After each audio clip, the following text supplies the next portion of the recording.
he is Dr. S.D. Malik. He will be talking on Gowcrete bricks, cow dung bricks for construction, a sustainable solution for housing. So yes. And What would you would suggest is that Dr. Malik is MSc in Organic Chemistry and then PhD from MDU Rohtak. Initially, he worked with IIT Delhi as consultant. Later, he worked on project with UNDP, World Bank, etc. He has been awarded as Haryana Krishi Ratna by Government of India. He is holding patent in his developed products. His main contribution is development of eco-friendly materials for construction, Vedic plaster, Vedic paint, Vedic powder, and Vedic bricks as Gowcrete. He has successfully presented business visible model of completely eco-friendly housing made from cow dung. He has visited various countries in presenting his innovative ideas. As he has also a company called VedicPlaster.com. You can see. So I invite now Mr. Malik to be present. Over to you. Hare Krishna, sabhi ko namaste. English is my fourth language, so I am not very good at English. Please allow me to present me in Hindi. Yes, sir. We are very much happy to hear you from in Hindi. No problem. Please go ahead. आपने जैसे मेरे बारे में बताया, मैं PhD chemistry हूँ और मैंने ये काम किया है. इस काम को करने की जरूरत क्यों पड़ी? ये काम क्या है? अगर हम इंडस्ट्रियलाइजेशन के स्टार्टिंग की बात करें, 1880 की बात करें, जब से इंडस्ट्रियलाइजेशन स्टार्ट हुआ है, उस टाइम पे जो कार्बन डाइऑक्साइड की मात्रा एनवायरनमेंट में थी वो 280 ppm थी, पार्ट पर मिलियन 280. उसके बाद जैसे जैसे हमने इंडस्ट्रियलाइजेशन स्टार्ट किया, जो भी हमने तरीके अपनाए, उससे कार्बन एमिशन जबरदस्त हुआ. पिछले साल 19 मई 2020 की मैं बात कर रहा हूं, 2020 में जबकि लॉकडाउन लग चुका, ऑल ओवर वर्ल्ड में 60% जो लोग हैं वो लॉकडाउन में थे, उसके बावजूद इस एक साल 19 मई 2021 3 ppm कार्बन डाइऑक्साइड बढ़ा है. पिछले साल वो 416.83 था, इस बार वो 419.85 है. अगर इसी हिसाब से ये कार्बन बढ़ता रहा, इसी हिसाब से अगर ये हम डेवलपमेंट करते रहे, तो आगे फ्यूचर क्या होगा? अब दूसरी बात आती है रिसोर्स की. हमारे पास रिसोर्स क्या है? हमारे पास जो रिसोर्स है वो हम हैं, हमारे पशु हैं, हमारे पेड़ पौधे हैं. हमें इनको साथ लेके, सभी को साथ लेके और आगे बढ़ना है, और उन्हीं में से हमने कुछ न कुछ लेना है जो रियली रिन्यूएबल हो, जो हमें डेली मिले. और रियली रिन्यूएबल और डेली का मिलने वाला जो सामान है वो है काऊ डंग.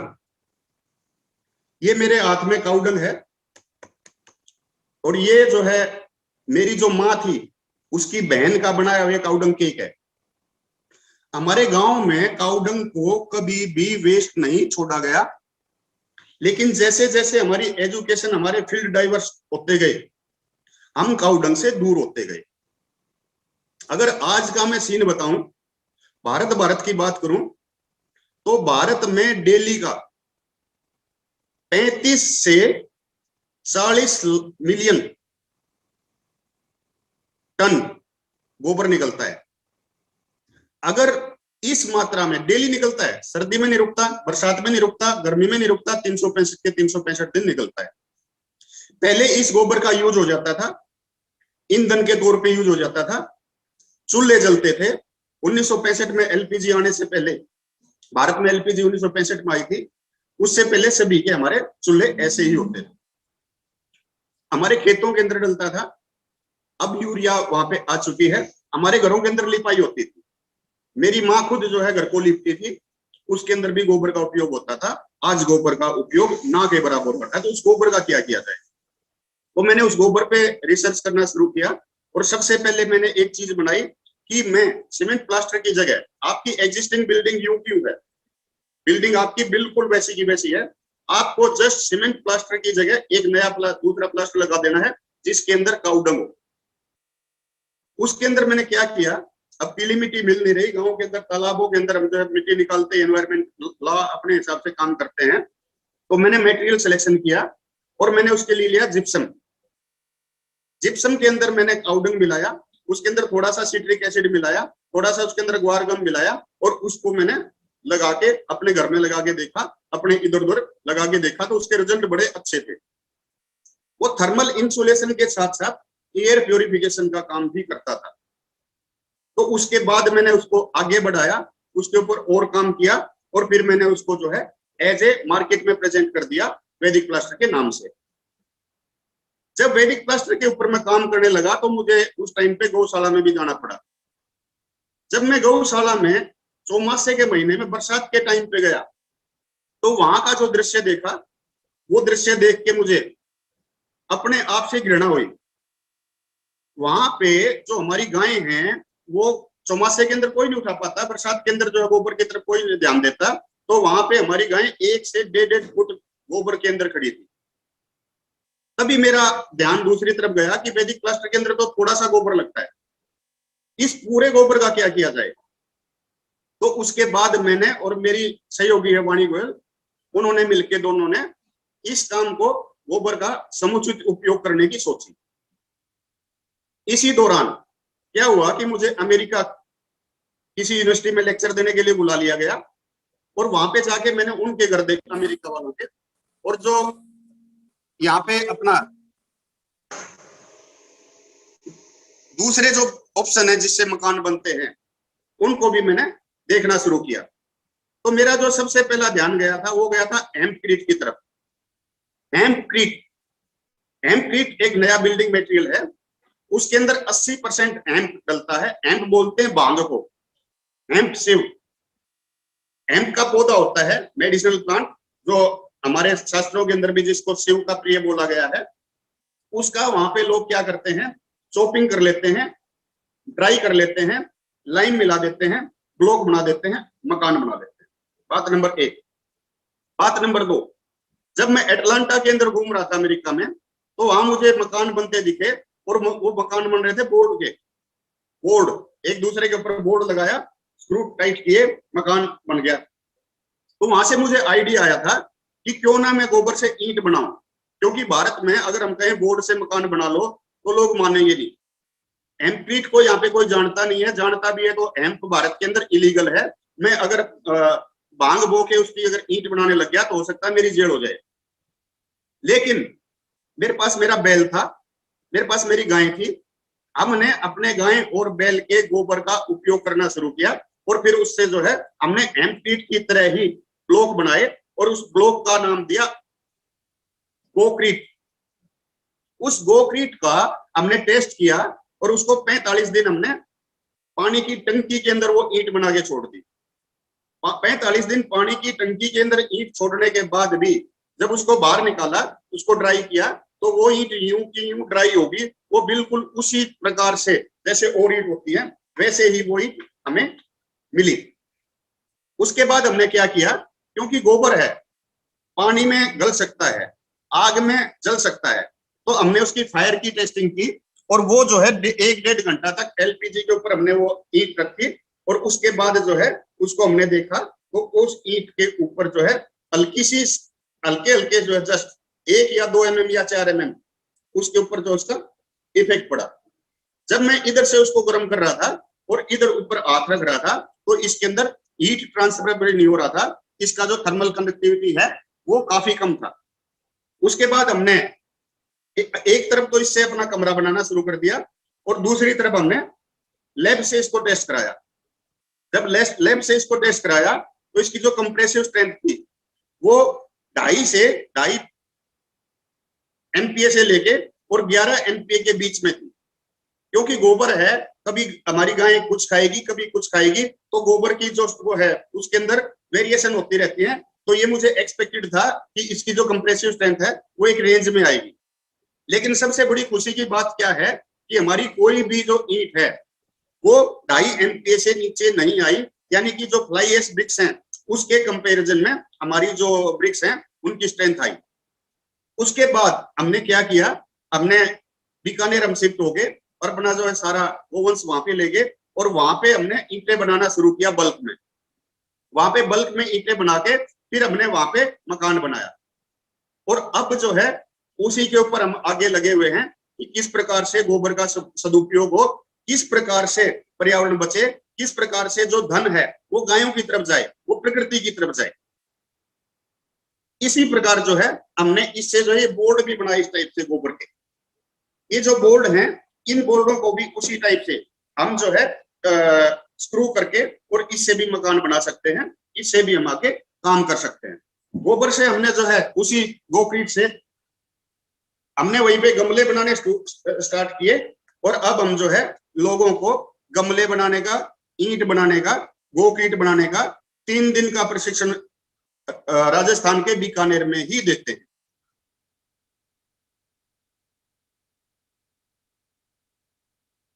मेरे पास समय और है, हम आगे बोलूं? हाँ, और 3 मिनट बता सकते हैं आप। मैं अपने बारे में अगर बात करूं तो मेरा फील्ड रिन्यूएबल एनर्जी था। तो रिन्यूएबल एनर्जी जब मेरा फील्ड था तो मुझे एक चिंता बड़ी खाती थी कि मेरी कार है, मेरी कार से भी तो प्रदूषण निकलता है, मेरी कार भी तो कार्बन छोड़ती है। जब मैंने ये गोबर की ईंट बनाई तो मैं उस भय से, उस पाप से मुक्त हो गया। क्यों? क्योंकि मेरी कार ने जो कार्बन डाइऑक्साइड छोड़ी है वो आसपास के जो पेड़ पौधे हैं, जो घास फूस है उसने वो ले ली है। वो जो पेड़ पौधे हैं वो मेरी गाय ने खा ली, मेरे बैल ने खा ली, उनसे उसको ऊर्जा मिली, मेरे को दूध मिला, मेरे को गोबर मिला। वो जो कार्बन है जो मेरी कार ने छोड़ा था वो जाके कहाँ चला गया? गाय और बैल के गोबर में। उस गोबर को मैंने जलाया नहीं, उस गोबर को मैंने सड़ाया नहीं ताकि उससे मीथेन ना निकले, उससे कार्बन डाइऑक्साइड दोबारा नहीं निकले। मैंने उसको क्या किया, उसको मैंने इस ब्लॉक की फॉर्म में एक जगह रख लिया और इस ब्लॉक की फॉर्म में फूक लगा, इस ब्लॉक की फॉर्म में लेके और फिर मैंने जो है इसी से मकान बनाए। तो मेरा जो कार्बन एमिशन आज तक का था वो सारा कार्बन मैं ट्रैप कर चुका हूं। और ये जो फोटो है ये आप देखेंगे, ये बीकानेर का फोटो है, ये बीकानेर का फोटो है जो वहां पे हमने मकान बनाया है। ये उसका साइड व्यू है। यस। ये यहाँ पर हमारा रोहतक का फोटो है और ये जो आप फोटो के अंदर गाय और बैल देख रहे हैं ये इन्हीं के गोबर से बना हुआ है। हमारे पास इनिशियली यहाँ पे एक बैल था और एक ये बछड़ी थी, बाकी जो हमारा गोधन था वो अंबाला था। अभी हमारा सारा गोधन जो है वो बीकानेर है और हम बीकानेर में लोगों को इसके बारे में ट्रेनिंग देते हैं। हमारे पास 3 दिन का प्रशिक्षण होता है, उसके अंदर वहीं पे हम लोगों को बुलाते हैं जो हमारी स्वास्थ्य संबंधी, पर्यावरण संबंधी भारतीय परंपराएं जो यूनिवर्सल, जो सभी के लिए फायदेमंद हैं, वो चीजें हमने वहां पे बना रखी हैं। हमने जो हमारा टॉयलेट है वो भी इस प्रकार का बना रखा है कि काउडंग ऐश उसके अंदर हम डालते हैं। काउडंग ऐश जो है वो काउडंग से भी अच्छी चीज है। काउडंग ऐश हमारे बचपन से हम देखते आए हैं कि हमारे जब गाय ब्याह जाती थी तो उसके बाद जो उसका वो निकलता था जी। उसके ऊपर जो है पानी को द्रव्य जो निकलता था उसके ऊपर हमारी माँ, हमारे फादर जो है वो काउडंग ऐश ही छिड़क देते थे। ऐसे ही आज की तरह मेडिकल फैसिलिटी नहीं थी, तो हमारे जो बुजुर्ग थे जब वो बूढ़े हो जाते थे तो उस टाइम पे उनके जो सिर खाट के आसपास वहां पे भी एक तसले के अंदर काउडंग ऐश रखी होती थी। वो वहां पे अपना जो भी इन्फेक्शन था वो करके और उसको कवर कर देते थे। काउडंग ऐश से हमारे जो है बर्तन अभी तक मांजे जा रहे हैं, बर्तन अभी तक साफ किए जा रहे हैं। काउडंग ऐश उसको अगर हम आज बात करें, इस महामारी की बात करें, कोरोना की बात करें, तो भी अगर हम थोड़ी सी काउडंग ऐश अपने पानी के अंदर डाल लेंगे तो उसकी पीएच को वो हाई कर देगा, एल्कलाइन वाटर बना देगा, और वो जो है हमारे शरीर के लिए अच्छा रहेगा। मलिक जी, अभी हम लोग को हमारा टाइम हो गया है. I think it was a very enlightening talk given by you. You have connected your education with practical experience, and whatever steps you are taking to convert cow dungs to sustainable material for production, for building house or for building any other products is really wonderful. Now, can I invite our participants for some questions?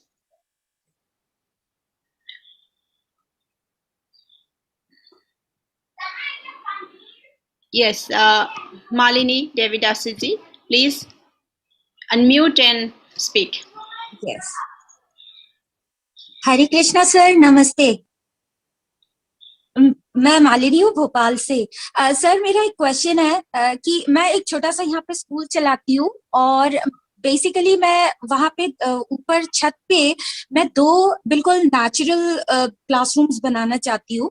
तो आपने कहा ये जो वो ईट है, तो वो क्या खाली बीकानेर में ही मिलती है कि आप उसको मतलब दूसरी जगह भी वो कर सकते हो, या हम लोग मतलब ट्रेनिंग आपसे लेनी पड़ेगी और फिर हम उसको अपनी जगह बनाएंगे? क्योंकि मैं ये सोच रही थी कि बैम्बू और ये जो आपका गोईट है और जो कवेलू है, इन सब का मिक्स, ताकि वो एकदम ग्रीन लगे. हमारा जो संकल्प है वो ये है कि ये ईंटें जो है ये हम बना के नहीं बेचेंगे, हम ट्रेनिंग देते हैं. जो अच्छा. हमारे से ट्रेनिंग लेके जाते हैं वो पहले अपना जाके वहां पे एक कमरा बनाते हैं और उसके बाद वो अपने एरिया के अंदर सेल करते हैं.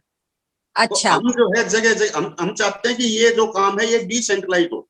अगर हम बीकानेर से भोपाल या बीकानेर से आसाम या बीकानेर से कश्मीर या बीकानेर से यूरोप या तमिलनाडु भेजने लगे तो फिर वही है ट्रांसपोर्टेशन, उसी ट्रांसपोर्टेशन से फिर वही पोल्यूशन होगा.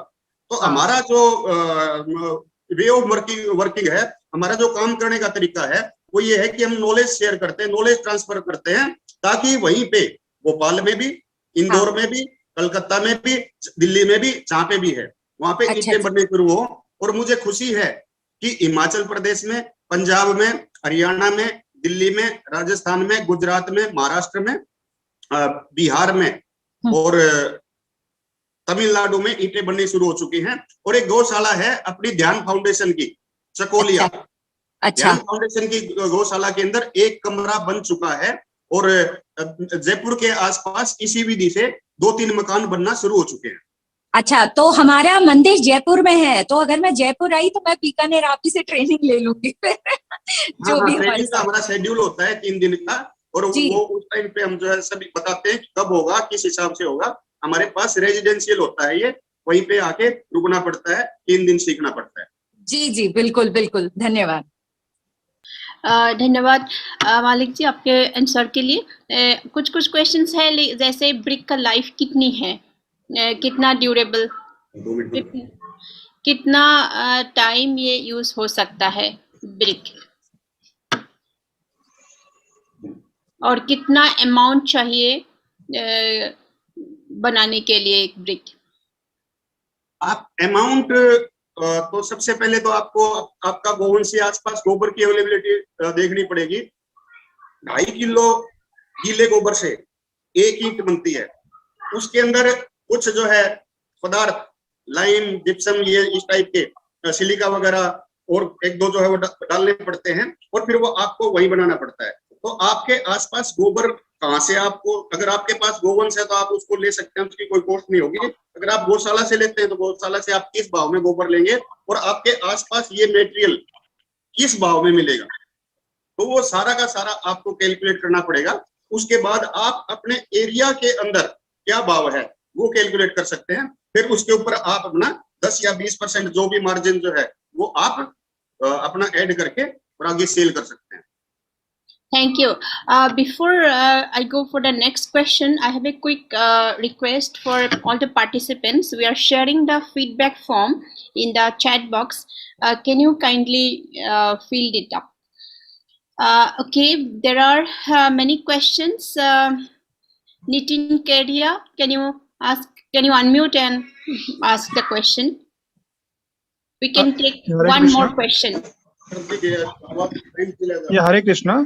Like, is it possible to get the contact number of sir? There are some noise outside. I am unable to hear. Can you please repeat your question? आपका contact number Can I- मिल सकता है क्या? Contact number Yes. 98 Okay. 120 120 54 54 98 98 2.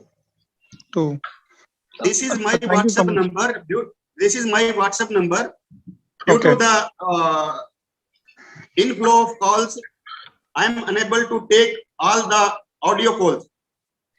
Please leave your message on WhatsApp, and when I'll get time, I'll give answer to all. Yes. No problem. Yes. No Thank you problem. so Thank you much. so My much. WhatsApp number. Thank you so Ma'am, much. आप सिर्फ उस पे message छोड़ दें, जब भी मैं online आके उनको देखूंगा, और आप अपना स्पेसिफिक क्वेश्चन ही लिखें। कई बिल्कुल लोग सर, जो है बिल्कुल। सिर्फ आए लिख के छोड़ देते हैं, हरे कृष्णा लिख के छोड़ देते हैं, नमस्ते करके छोड़ देते हैं। ऐसे प्लीज ना करें। आप अपना जो भी क्वेश्चन है स्पेसिफिक वो लिख के छोड़ दें। मैं आपका जब सवाल जितना मुझे पता होगा आपको जरूर बताऊंगा, जवाब जरूर दूंगा। Okay, thank you so much. Prabhuji, Yes. thank you. Hello, sir. Thank One you. mind also. Thank Ma'am, you. one doubt. Sorry. I think we cannot go for more questions now because we are running out of time. It is really a very interesting talk and practical talk, in fact, and hopefully Dr. Malik will take this mission in a very larger scale, and which can impact the whole society all different way. This is my wish, and I have typed out his contact number in the chat box. Kindly collect it and contact with him for any further questions.